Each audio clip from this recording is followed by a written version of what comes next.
When Ojo entered the room, he ran quickly to the statue of Unk Nunkie and kissed the marble face affectionately.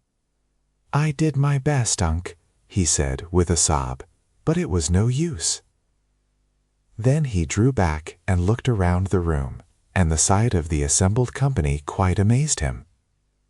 Aside from the marble statues of Unk Nunkie and Margalotta, the glass cat was there, curled up on a rug, and the woozy was there, sitting on its square hind legs and looking on the scene with solemn interest.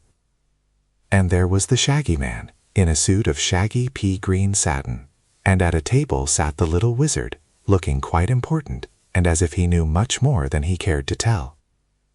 Last of all, Dr. Pipt was there, and the crooked magician sat humped up in a chair, seeming very dejected, but keeping his eyes fixed on the lifeless form of his wife Margalotta, whom he fondly loved, but whom he now feared was lost to him forever. Ozma took a chair which Jellia Jam wheeled forward for the ruler, and back of her stood the Scarecrow, the Tin Woodman, and Dorothy, as well as the Cowardly Lion and the Hungry Tiger.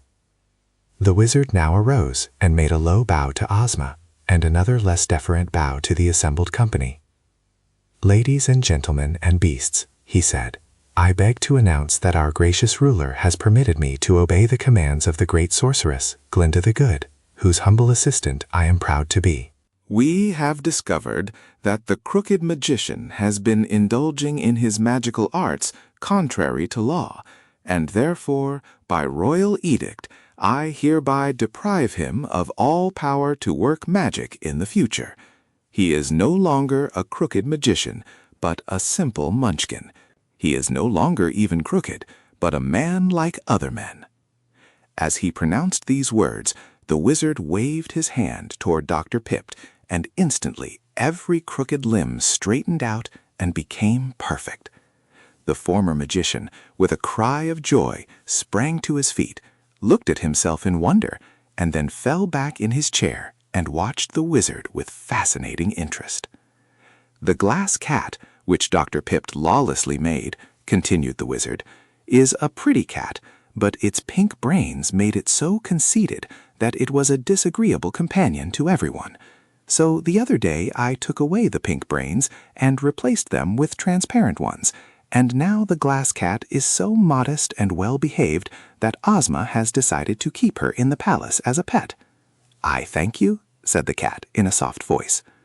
"The woozy has proved himself a good woozy and a faithful friend," the wizard went on, "so we will send him to the royal menagerie, where he will have good care and plenty to eat all his life."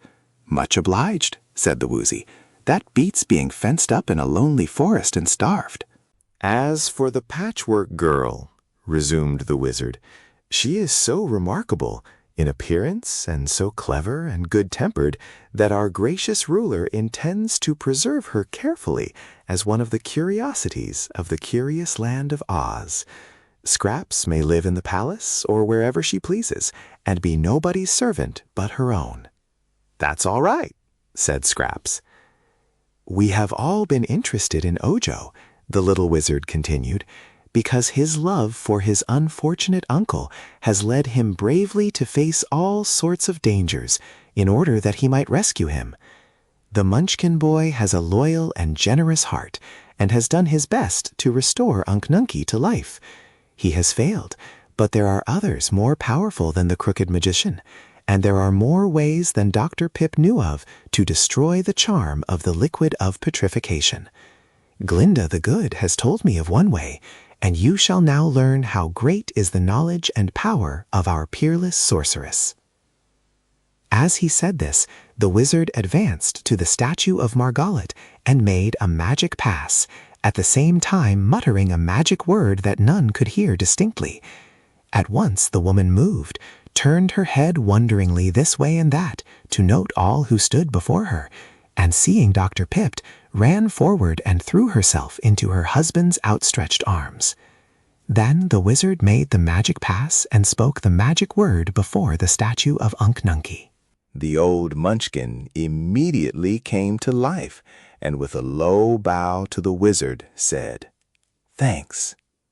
But now Ojo rushed up and threw his arms joyfully about his uncle, and the old man hugged his little nephew tenderly and stroked his hair and wiped away the boy's tears with a handkerchief, for Ojo was crying from pure happiness. Ozma came forward to congratulate them. "I have given to you, my dear Ojo and Unc Nunkie, a nice house just outside the walls of the Emerald City," she said, "and there you shall make your future home and be under my protection." "Didn't I say you were Ojo the Lucky?"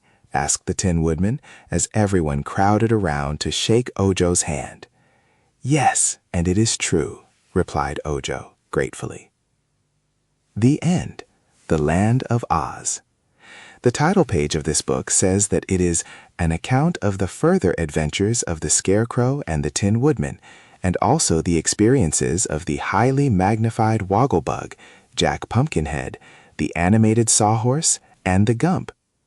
Also in this book, Mr. Baum first presents Princess Ozma of Oz, Mombi the Witch, General Ginger, and Dr. Nicodick, inventor of the famous wishing pills. In the country of the Gillikins lives a boy named Tip, who has been bewitched by old Mombi. Tip makes Jack Pumpkinhead from a pumpkin, a frame of sticks, and some old clothes. Jack is brought to life through one of the witch's mysterious possessions, and then Tip and Jack run away. Soon they meet the animated Sawhorse, on whom they ride, and then the Scarecrow and the Tin Woodman. Thereafter, one adventure follows fast upon another, until the travelers, by the aid of the wonderful Gump, reach the palace of Glinda the Good, who lifts from Tip the spell of the old witch, with a most astonishing result. The Land of Oz was the first of Mr. Baum's books to be illustrated by John R. Neal, now a noted artist. Mr. Neal's wonderful success in picturing the peculiar creations of the author led to a permanent alliance between these two favorites of the children, and all of Mr. Baum's later books have been adorned with Mr. Neal's pictures. In the Land of Oz are about 150 black and white illustrations and 16 charming full-page pictures in colors. Ozma of Oz. As one little girl said, this is a real Ozzy book. It tells more about little Dorothy and introduces the Yellow Hen, Tick-Tock, the Hungry Tiger, the Gnome King, and many other remarkable personages. Our old friends, the Scarecrow and the Tin Woodman, play prominent parts. There is a frightful storm at sea, during which Dorothy and Billina, the Yellow Hen, are cast ashore. Here, after escaping the Wheelers, they come across the mechanical man, Tick-Tock, and the three proceed through the land of Ev to the palace of a wicked princess, where they are all imprisoned. They are rescued by Ozma, the Cowardly Lion, the Hungry Tiger, the Scarecrow, and the Tin Woodman. All then proceed to the realm of the Gnome King to effect the release of the royal family of Ev, who have been enchanted by that cross old monarch. This done, after many trials and difficulties, the adventurers return to the Emerald City, where at a great feast the Hungry Tiger loses his appetite. Billina is one of Mr. Baum's most delightful characters.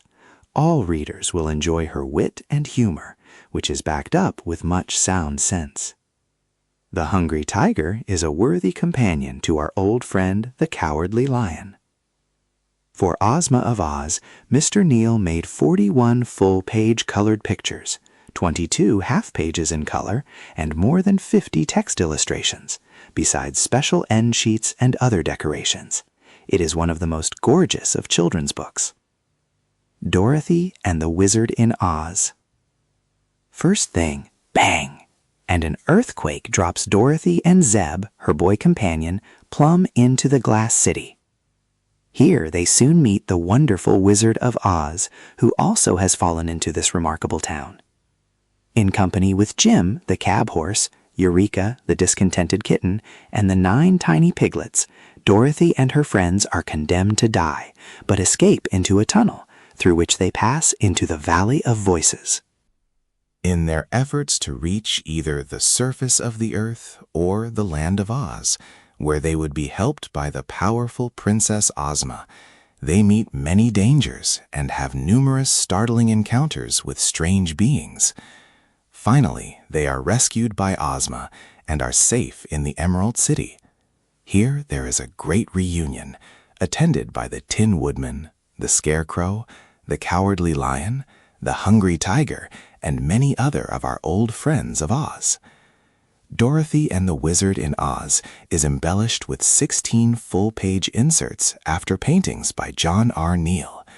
These pictures are reproduced in full color by the most improved methods and are highly artistic and beautiful. In addition, there are many black and white illustrations, chapter headings, tailpieces, and decorations. The cover has an inlay printed in 4 colors and gold. The Road to Oz. This is a novelty in bookmaking for children.